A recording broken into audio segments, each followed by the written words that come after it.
आज 27 अगस्त को कोरंगी का एरिया जो है कराची, वहाँ एक सनती हादसा हुआ है। एक फैक्ट्री में जो आग लगी, जिसके नतीजे में जो इब्तदाई रिपोर्ट्स आ रही हैं कि 15 के करीब मजदूर हलाक हो चुके हैं और कई ज़ख्मी हैं। आप ये सीन देख रहे हैं जिस तरह से टीवी पे और इस तरह की चीज़ें आ रही हैं कि वो फैक्ट्री किस जगह पे बनी हुई थी, किस तरह का वहाँ माहौल था।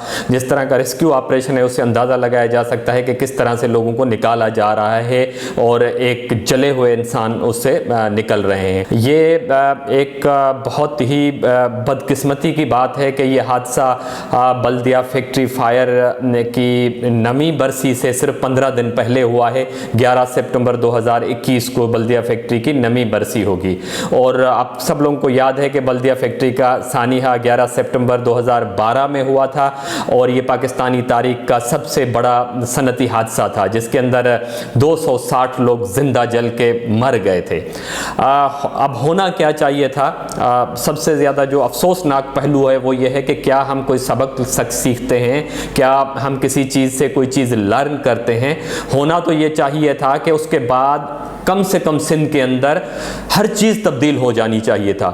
इतना तो हो जाना चाहिए था कि आइंदा कोई भी इंसानी जानें ज़ाया नहीं होती, हादसात की वजह से मज़दूर जो है वो मरते नहीं। लेकिन हुआ उसके नतीजे में क्या? अगर हम 9 साल के बाद भी उसको देख रहे हैं कि सूरत हाल वहीं की वहीं खड़ी हुई है। आज के सीन आप देख लें, आज का रेस्क्यू ऑपरेशन देख लें, आज की फैक्ट्री के हालात देख लें, वही है। और उसी तरह के बयानात आ रहे हैं, आप देख रहे हैं कि ये फैक्ट्री रजिस्टर्ड ही नहीं थी। अब बदकिस्मती की बात है कि बल्दिया के बाद होना ये चाहिए था कि सिंध के अंदर कम से कम तमाम फैक्ट्रियां रजिस्टर्ड होनी चाहिए थी। कम से कम वो फैक्ट्रियां जो कि आग के लिए प्रोन है। आप प्लास्टिक से शुरू करते, आप केमिकल से शुरू करते, आप टेक्सटाइल तक ले आते, फिर आप कहीं और ले जाते। लेकिन हमारे पास वही फैक्ट्स एंड फिगर्स हैं कि जी हमारे पास फैक्ट्रियां जो है वो रजिस्टर्ड नहीं हैं।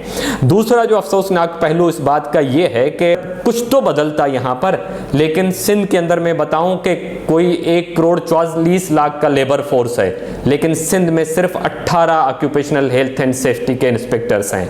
तो आप इससे तस्वर कर सकते हैं। और ये हो सकता है कि 2012 में 25 हो, 2021 में ये कम होके रह गए हैं। तो कोई इस तरह का टेंशन नहीं है, क्योंकि अगर जब तक आप कोई मैकेनिज्म नहीं लेके आएंगे, जब तक इन चीज़ों को इस तरह के काम की जगहों को चेक नहीं करेंगे, तो आप कैसे इंप्रूवमेंट करेंगे? तो ये हालात हैं।